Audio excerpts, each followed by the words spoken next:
Now, India's food plate is the greenest in the world. Wondering what greenest means? Well, it doesn't mean that there are most greens on our plate, but being the greenest means that the toll that our food takes on the environment is the lowest in the world. In fact, the Indian food consumption patterns are the most sustainable amongst all the G20 countries. Following India in ranking are Indonesia, China, recognized again for their environmentally sustainable diet patterns, while usual suspects, United States, Argentina, Australia have the least sustainable food consumption practices. Now, how is this categorization actually done? The report is detailed and it talks about promoting traditional foods as an important lever. So the more indigenous the food, the more sustainable it becomes. Let's dive in a little deeper into why that happens. You have that map on your screen as well. Now, India's diverse culinary landscape features a blend of vegetarian and non-vegetarian diets. In the northern regions, for example, staples include lentils, wheat-based rotis, often accompanied by some meat dishes as well. In contrast, southern India predominantly sort of enjoys rice-based fermented foods like idli, dosa, typically served with a sambar or a chutney. Various types of fish are a staple in, say, the western, eastern, northeastern regions as well, along with a rich array of age-old millets, such as jowar, bajra, ragi, broken wheat, also known as dalia. So there is no one standard diet that India follows. And it is this diversity, eating local, eating what the natural environment actually throws at you, is what gets India the top place in the world. Now let's also look at the science behind what kind of food takes a toll on the environment. Did you know that producing just 1 kg of beef requires approximately 15,000 liters of water, generating around 60 kgs of CO2 emissions? In comparison, pork, about 1 kg again, 6,000 liters of water, 7 to 12 kgs of CO2 emissions. 1 kg of chicken, on the other hand, needs about 4,300 liters of water, producing about 6 kg of CO2 per kilogram. And it's not just about water and emission. The environment toll of red meat, like beef, pork, far outweigh that of white meat, such as chicken or any other sustainably sourced fish. White meat requires less feed, less water, results in fewer greenhouse gases as well. That's why many advocate often suggesting shifting towards fish and chicken for a more sustainable, climate-friendly diet. So bottom line here really is, for India, what works and what should be a model emulated by the world is eating local, eating what our grandmothers used to feed, eating what is in season, making use of the local produce. And that is not just great for your body, but also really good for the environment. Now, isn't that a twist that we never really talk about? But that's the focus today. And joining me today are two very fascinating guests. We've got Krish Ashok with us. He's the author and expert in science of Indian cooking. Also with us is Dr. Manjari Chandra, nutritionist, who will sort of share more light with us on this issue. Dr. Manjari, let me sort of begin with you first. Good morning. What a morning to wake up to, right? To eat local, to talk about Indian food with a lot of pride, to world waking up to the fact that it's not just great for your body, but great for the climate as well. Now, for those watching right now, what is the key takeaway here? Is the key takeaway that a lot of us who sort of gravitate towards things like a Mediterranean diet or eating only sort of, no carb diet or stuff like that, which seems to be in trend off and on, that ain't really cutting it when it comes to sustainability. What makes sense is eating what is in season, what is local. Absolutely, I completely agree with you, Sonal. In fact, when we talk to our patients and people we speak to and work in our clinical setups, when we speak about what is it that they should avoid putting on their plate, it's packaged, processed, tinned, canned food. The next we've added to it is transported food. So if food is coming from really 7 oceans away to you and it requires that time of transportation, not only is it depleted in nutrition, it is really not the right thing to eat, because it takes up so much bandwidth of the earth's, all forms of fuels and transportation costs and effort that is required, which is absolutely not one of the things that we need to do. In fact, this whole fascination, or this whole thing of only eating certain types of berries or avocados or certain nuts which don't indigenously grow in India but have a nutritive value that people understand is good for their bodies, is catching up so fast that it's putting a great load on our system. And that's why we keep talking to people and telling them that if you do want to eat an avocado once in a while, it's okay, but there are good fats that we have locally, seasonally, native fats that you can eat that are as good as what an avocado would offer you. The same goes for multiple other things, like berries and nuts that we don't grow. And all of them have an alternative in Indian palate. So that's one, thinking that only one type of food that's transported from another area can give you nutrition is a sort of a wrong perception that people have built in.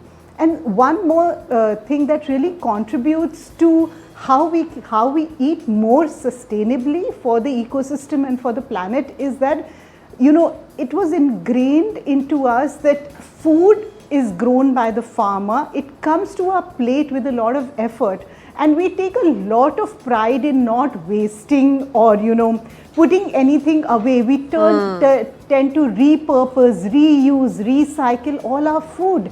And it's beautiful the way if something goes wrong, we ferment it. If we can't use it now, we pickle it and keep it until we can use it when it's ready to be used. So there are so many formats of cooking and preservation and reuse that are part of our, culinary systems, which also add to this whole ecosystem sustainability.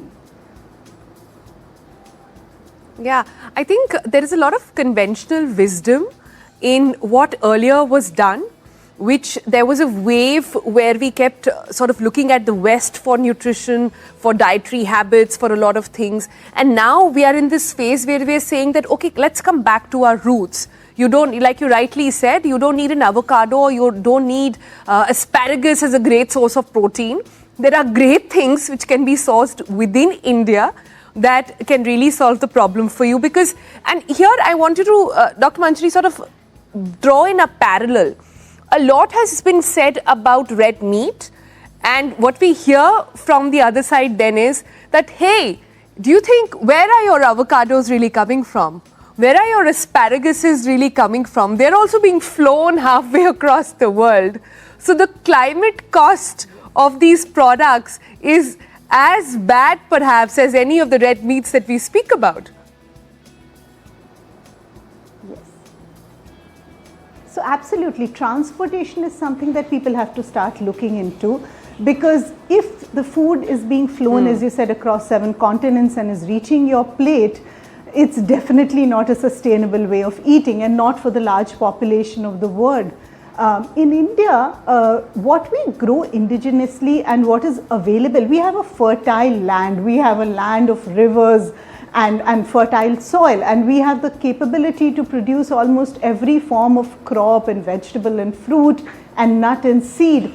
And I don't think that, one, to start with, there's a requirement to import or take in a lot of any specific food. Second is that, this whole conversation about meat, whether you look at health, whether you look at longevity, whether you look at aging, whether you look at metabolic health, mitochondrial health, we know now, research has already proven that all of this is this is better when you're depending more on plant food. So when you're eating more plants, you have better mitochondrial metabolic health, more longevity, and this is already proven by research. So the second part of choosing animal food itself is not a health or nutritional requirement. That's one beginning bit. And a lot of people who recently the ICMR told us that protein supplements are not something that are required for most people. We also know that meat is not a standard part of a healthy protein rich diet. plants can do the bit. And in fact, a very funny anecdote. I was speaking to somebody yesterday, a cancer patient, and she said that, should I take a plant protein because I'm vegetarian? And I said, this is so ironic that you eat plants, and now they're saying because you eat plants, you should take a plant protein as a supplement. That's so ironical, yes. So this whole thing of eating meat and beef, and beef being, of course, we know the type of emissions that are associated with the type of processed meat across the world that is being made. I definitely think time for introspection, and it's great that besides yoga and fasting, we now also are recognized as people who eat more sustainably, and we can be a model for the world to follow, really.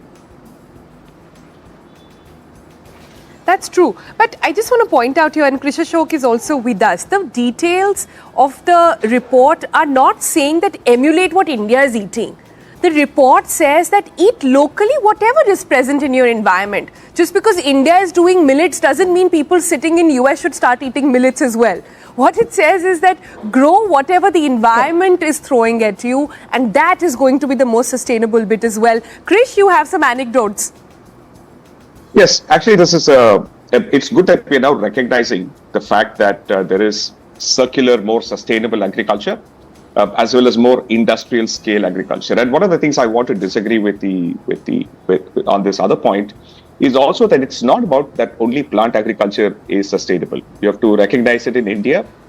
Animal husbandry is also relatively sustainable compared to the West. Right? Industrial meat production is unsustainable. So the data that you show about beef having, requiring this much water and all of that, that's data from the West. That's not true for Indian, cattle, both beef or with milk and so on, right? If you look at India's overall greenhouse gases from agriculture, that's only 14%. Most of our greenhouse gases are from energy production, vehicular fuel and so on, right? And if you have only 14%, in that only 8% is actually from dairy cattle. Right, so that's milk consumption. That's largely in the north and east. Right, so 6%, almost 3 or 4%, is rice cultivation. So even within agriculture, you have to remember that rice cultivation, paddy cultivation, is not exactly green either.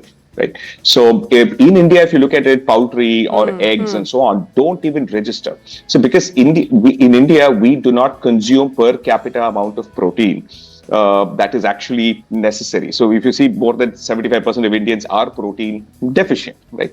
So in that sense, I think we have a fantastic base to start, and I think we must build on this to make sure that when we do animal husbandry, as we scale it, we do it the way we did Operation Flood. It must be done in a sustainable manner. We already do milk that way. I think we must scale poultry and other things in a more sustainable way. It's not like everybody should become vegetarian. I think most of India is not Krish, vegetarian. We have to scale that. Yeah.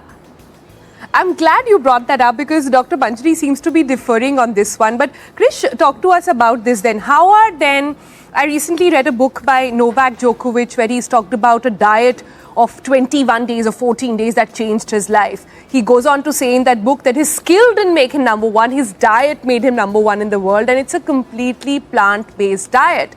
So how does one put that into context?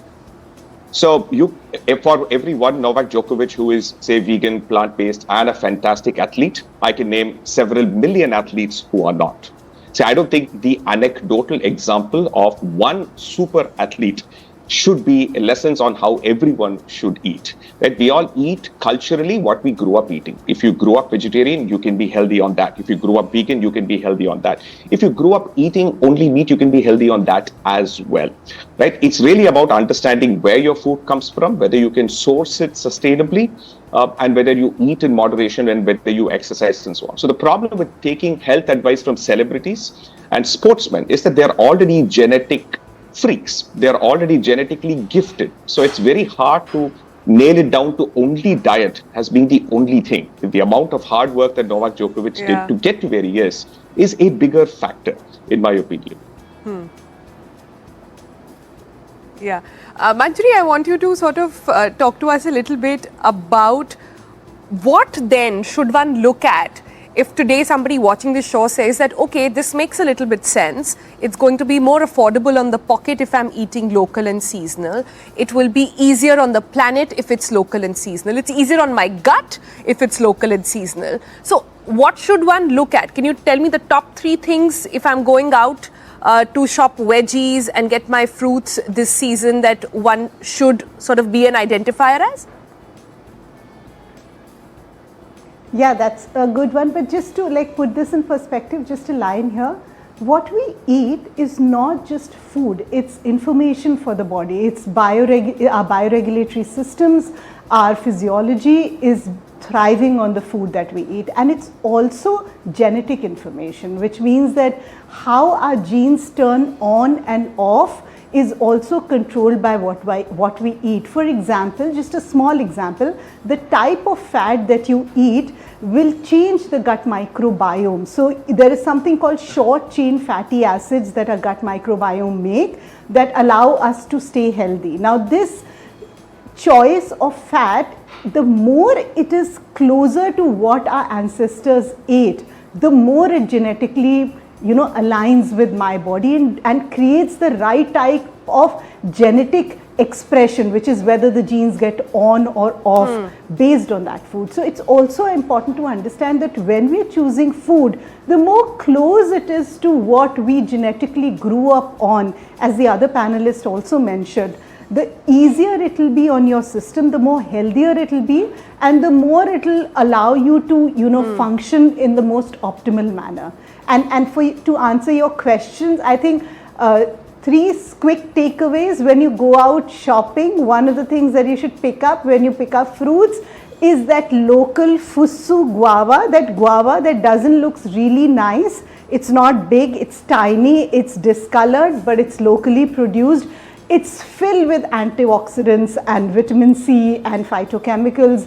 Pick up local berries, you need not necessarily pick blueberries and blackberries and strawberries. Local berries, for example, in India you get something called falsa and kokum and the larger berries and blackberries. So the local berries, whatever season they grow in, pick them up, because what happens is when we look at antioxidant property, all these are highly susceptible to denaturing with transportation, with packaging, with time. So the more local they are, the more potent the antioxidant activity is. And I think the third thing we should pick up is good fat in the form of local nuts and seeds, coconut if it's available in your area, and ghee. I mean, we could make ghee at home. That's one practice we could start doing, Yeah. And I think one bit, if I can add here, is also that anything which is without a label is largely locally produced. Even apples these days and fruits these days have a label, which is a worrying factor. But Krish, come in here, and I don't want this debate to become about should you eat meat or should you not eat meat. That's not what we're getting at here.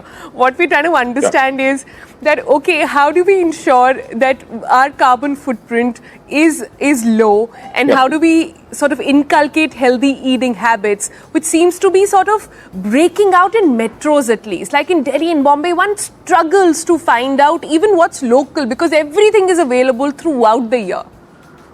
Yeah. So first, I agree with the doctor. I think it's important to eat local. At the same time, it's important to understand that if you're living in a city, nothing is local. Cities do not grow food. By its very definition, food in the city comes from the outside, right?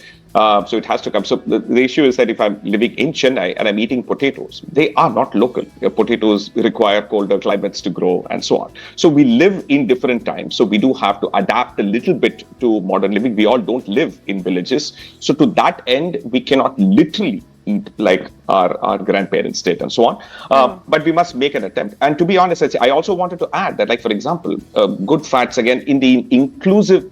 Again, I make this point about inclusivity of defining these things about India. Most of South and East India gets fantastically high quality fat from seafood. And that's an important thing to mention, right? So these are some of the finest fats that you can actually eat. And again, dairy is not something that's very common in the South and East. Most people are lactose intolerant. So ghee is not as common. So we do eat other kinds of oils and fats as well. If you're living in the mountains, what you traditionally grew up eating is animal fat again. So to that end, yes. So the point about fruits and vegetables, the smaller one, she's absolutely spot on. Always pick as I say, pick the ugly vegetables. The ugly vegetables are more likely to have been to produce more flavonoids. Because they are less likely to be involved by pesticides, and thus will produce more flavonoids to defend against pests, and those are actually going to be healthier. You mean Karela, right? Tinda, stuff that kids run away from all the time? Yes, and also even the slightly misshapen tomatoes, in a grocery store and so on.